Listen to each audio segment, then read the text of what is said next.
হুজুর হুজুর, মসজিদে একটা তাড়াতাড়ি ঘোষণা দেন তো মাইকে। কিসের ঘোষণা বাবা? আরে ওই যে আমাদের মিলন ভাই মারা গেছে। কোন মিলন? আরে ওই যে উত্তর পাড়ায় বাড়ি মিলন ভাই। ও, ওই সুদরু মিলনের কথা বলছো? হুজুর, লোকটা মারা গেছে, এখন অন্তত সুদখোর বলা বাদ দেন। যে লোকটা সুদকে তাকে সুদরু বলবো না তো কি বলবো? আর এই নামে যদি মাইকিং করা যায় তাহলে আমি মাইকিং করব। আপনার যা ইচ্ছা আপনি তাই বলে মাইকিং করেন, কিন্তু তাড়াতাড়ি মাইকিংটা করেন। আচ্ছা ঠিক আছে, তোমরা যাও, আমি মাইকিং করছি।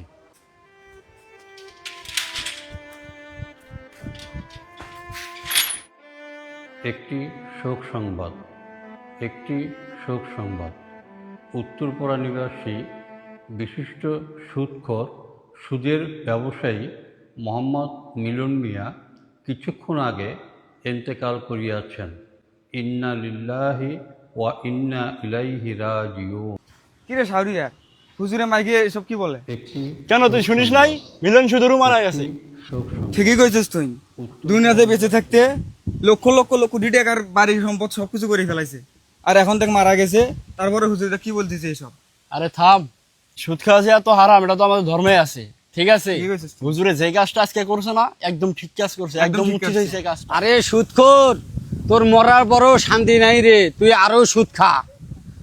মরার পরে তোর কবর যা তোর শান্তি হবি, আরো সুদ খাতেই থাক। কবর যা কত যে জ্বালা যন্ত্রণা, তারপরে বুঝবি যে কত সুদের জ্বালা। একটি শোক সংবাদ, একটি শোক সংবাদ। উত্তরপাড়া নিবাসী বিশিষ্ট সুদখোর সুদের ব্যবসায়ী মোহাম্মদ মিলন মিয়া কিছুক্ষণ আগে ইন্তেকাল করিয়াছেন। ইন্না লিল্লাহি ওয়া ইন্না ইলাইহি রাজিউন। একটি শোক সংবাদ, একটি শোক সংবাদ। উত্তরপাড়া নিবাসী শুনছেন ডাক্তার সাহেব, কি জামনা আসলো। মসজিদের মাইকেও এখন সুদখোরের নাম ঘোষণা করা হয়। তাই এটা তো হওয়া স্বাভাবিক। তার কারণ হচ্ছে বর্তমানে যে জামানা আসছে, সুদখোরের জোরটাই বেশি হয়ে গেছে। এটা আসলেই মূলত বর্তমান সময়ে তুলে ধরা বেশি, বিশেষ করে বেশি প্রয়োজন।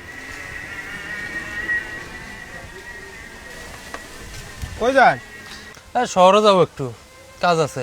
ওই যে ওই পাড়ার মিলন ভাই মারা গেছে, একটু পরে জানাজা। চল জানাজা পরিবার যাই।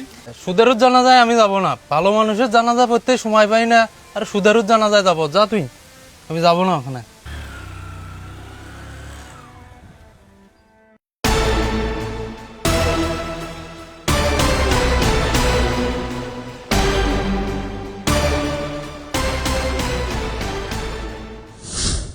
হায়, এ আমি কি দেখলাম? আল্লাহ, এসব কি? না,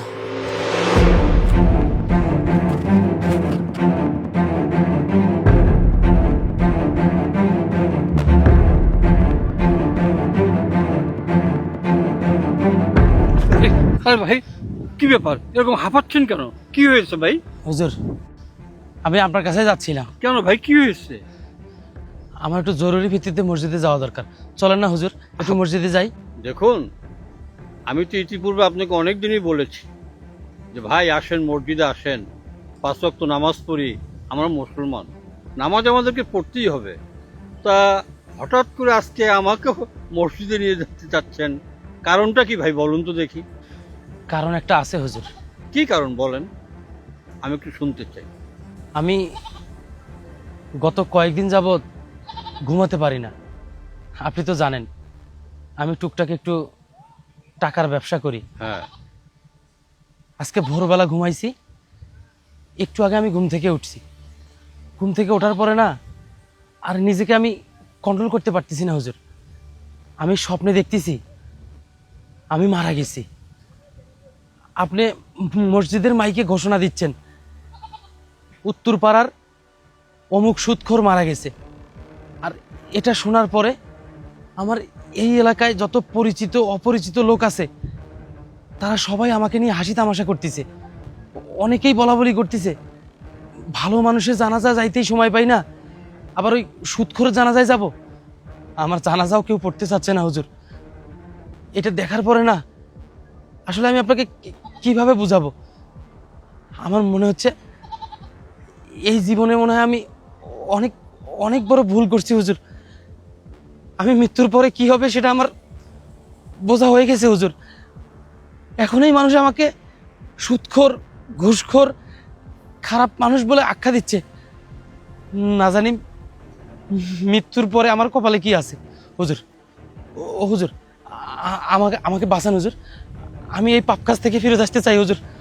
বলেন না। আচ্ছা হুজুর, আপনি তো আলেমদার লোক, আপনার তো অনেক এলেমের জ্ঞান আছে, আপনি বলেন না হুজুর, কি করলে আমি এই পাপ থেকে নিজেকে মুক্তি করতে পারবো?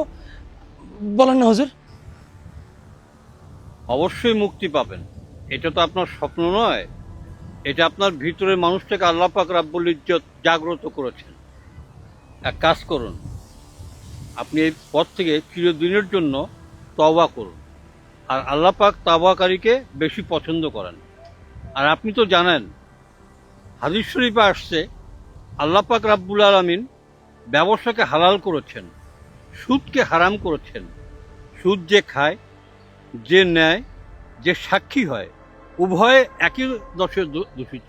তাই আসুন না, আপনি আমাদের এই সমাজের যারাই আমরা সুদের সঙ্গে লিপ্ত রয়েছি, আমরা চিরদিনের জন্য আমরা এই সুদকে আমরা তওবা করি, সুদকে আমরা হারাম বলে গণ্য করি।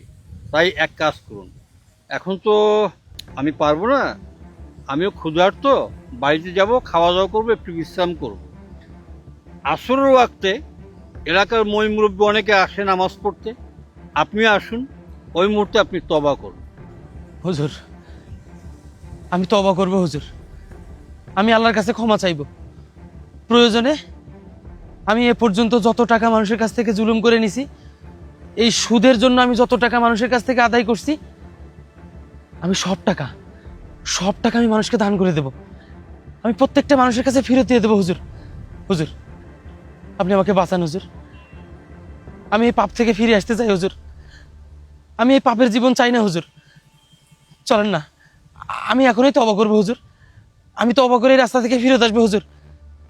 বলেন, আপনি আমাকে তওবা করাবেন? চিন্তা করিয়েন না, আমি আপনাকে তওবা করাবো। আর জানেন তো, আল্লাহ পাক রাব্বুল আলামিন সুদকে সরাসরি হারাম করেছে।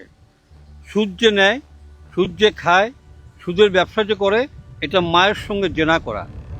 পৃথিবীতে যতগুলো পাপ আছে, সবচেয়ে নিকৃষ্টতমের পাপ হচ্ছে এই সুদ। আপনি কোনো চিন্তা করেন না, চলুন আমরা বাসায় খাওয়া দাওয়া করে আসর ওয়াক্তে গিয়ে আমরা তওবা করাবো আপনাকে। চলুন।